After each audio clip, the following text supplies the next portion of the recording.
Hello friends, இன்றைக்கி நம்ம பார்த்திங்கன்னா சாக்லேட் கார்னிஷ் பண்ண போகிறோம். சிம்பிளான கார்னிஷ் மட்டும் நம்ம பண்ணியிருக்கோம் இப்போது. அதுக்கு நம்ம பார்த்திங்கன்னா ஒயிட் சாக்லேட் எடுத்துக்கலாம், அடுத்து டார்க் சாக்லேட்டும் எடுத்துக்கலாம். எடுத்து ரெண்டுத்தையும் நம்ம மெல்ட் பண்ணிக்கலாம். நிறைய பேருக்கு வந்து டவுட்ஸ் இருக்கும். நான் சாக்லேட் கார்னிஷ் பண்ணும்போது கார்னிஷ் வந்து கையில் எடுக்கும்போது உடஞ்சிருது, நான் கட் பண்ணும்போது உடஞ்சிருது, என்னால் ஓவராக செட் ஆகிடுது, உடனே கட் பண்ண முடிய மாட்டேங்குது, கட் பண்ணால் உடஞ்சிருது அப்படின்னு சொல்லிட்டு டவுட் இருக்கும். அது எதனால் உடையுதுன்னு சொல்லிட்டு நான் சொல்கிறேன். இப்போ வந்து பார்த்திங்கன்னா நம்ம சாக்லேட்டை மெல்ட் பண்ணிக்கலாம். சாக்லேட் எப்படி மெல்ட் பண்ணுறதுன்னு பார்த்திங்கன்னா, நம்ம மைக்ரோ ஓவன் இருந்தால் மைக்ரோ ஓவனில் டைரெக்டாக நம்ம மெல்ட் பண்ணிக்கலாம். அப்படி இல்லைனா இந்த மாதிரி டபுள் பாயிலிங் மெத்தடில் நம்ம மெல்ட் பண்ணிக்கலாம். ஹாட் வாட்டரில் வச்சு நம்ம கிண்டி விட்டே இருந்தால் அது கண்டிப்பாக மெல்ட் ஆகிடும். இப்போ பாருங்கள், நம்ம சாக்லேட் மெல்ட் பண்ணதுக்கப்புறம் பார்த்திங்கன்னா ஹீட் இல்லாமல் இருக்கணும். கையில் தொட்டு பார்க்கும்போது ஹீட் இல்லாமல் இருக்கணும். இது எதுக்காக அப்படின்னு பார்த்திங்கன்னா, நமக்கு நிறைய பேருக்கு இது டவுட்டாக கூட இருக்கலாம். சாக்லேட் கார்னிஷ் பண்ணும்போதே எனக்கு கட் பண்ணும்போது உடஞ்சிருது, அப்புறம் கார்னிஷ் போட்டதுக்கப்புறம் எடுக்கும்போதே உடஞ்சிருது, ஃபுல்லாகவே எனக்கு ஒழுங்காக வரல அப்படின்னு நினைக்கிறவங்களுக்கு இதுதான் காரணம், தெரிஞ்சுக்கோங்க. நம்ம கார்னிஷ் பண்ணுறதுக்கு முன்னாடி சாக்லேட் வந்து ஹீட் இல்லாமல் இருக்கணும். ஹீட் இல்லாமல் இருந்தால் தான் நமக்கு கார்னிஷ் நல்லா வரும். இப்போ நம்ம பண்ணுற கார்னிஷ் எல்லாமே நம்ம பட்டர் ஷீட்டில் தான் பண்ணிகிட்ருக்கோம். கார்னிஷ் ஷீட் இருக்குது, அதில் கூட பண்ணிக்கலாம். இந்த கார்னிஷ் எல்லாமே நான் வந்து ஏசி ரூமில் தான் பண்ணிகிட்ருக்கேன். இது ஏசி கேபின் இல்லைனாலும் நீங்கள் நார்மல் பிளேஸில் கூட இந்த கார்னிஷ்லாம் பண்ணலாம். ஆனால் கண்டிப்பாக பக்கத்தில் ஒரு ஃப்ரிட்ஜ் இருக்கணும். ஃப்ரிட்ஜில் வச்சு எடுத்து நம்ம கூல் பண்ணி எடுத்துக்கலாம். ஒரு சில கார்னிஷ்லாம் இருக்குது, அது வந்து பார்த்திங்கன்னா நமக்கு ஏசி கேபின் இருந்தால் தான் பண்ண முடியும். இல்லைனாலும் பண்ணலாம், ஆனால் ரொம்ப கஷ்டப்பட்டு பண்ணுற மாதிரி இருக்கும். இந்த கார்னிஷ்லாம் சிம்பிள் தான், ரொம்பவே சிம்பிள் தான். இது ஏசி கேபின் இல்லைனாலும் பண்ணலாம். கார்னிஷ் தெரிஞ்சுக்கிறத விட நம்ம கார்னிஷ் பண்ணுறது தெரிஞ்சுக்கிட்டு நம்ம எப்படி ப்ளேஸ் பண்ணால் அது நல்லாயிருக்கும் அப்படின்ற விஷயமும் தெரிஞ்சுக்கணும். இந்த வீடியோவில் நான் கார்னிஷ் எப்படி ப்ளேஸ் பண்ணுறதுன்னு சொல்லிட்டு நான் இதில் ஷூட் பண்ணல. நெக்ஸ்ட் அடுத்தடுத்த வீடியோவில் நான் உங்களுக்கு போடுறேன் கண்டிப்பாக.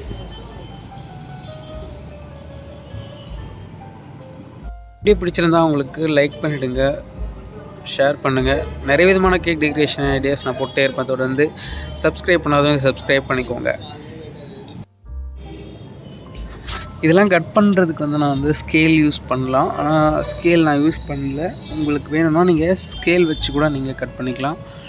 அப்படியே கட் பண்ண முடியும் அப்படின்னா கட் பண்ணிக்கோங்க. நீங்கள் ஸ்கேல் வச்சுக்கிறது பெட்டர், ஏன்னா ஒரு ஈவனாக கட் பண்ண முடியும். நான் கட் பண்ணுறதே கொஞ்சம் முன்ன பின்ன தான் இருந்தாலும் நீங்கள் பண்ணும்போது ஸ்கேல் வச்சு கட் பண்ணிக்கோங்க. ஒரே நேராக வரும், ஒரே ஈவனாக இருக்கும், பார்க்கவும் அழகாக இருக்கும்.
ஓகே ஃப்ரெண்ட்ஸ், இந்த ஒரு வீடியோ உங்களுக்கு ரொம்பவே யூஸ்ஃபுல்லாக இருந்திருக்கும்னு நினைக்கிறேன்.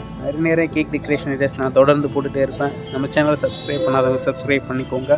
இந்த வீடியோ யூஸ்ஃபுல்லாக இருந்துச்சான்னு சொல்லிட்டு கமெண்ட்டில் சொல்லுங்கள். முக்கியமாக லைக் பண்ணிவிடுங்க. அடுத்த ஒரு நல்ல வீடியோவில் சந்திக்கலாம். தேங்க்ஸ் ஃபார் வாட்சிங்.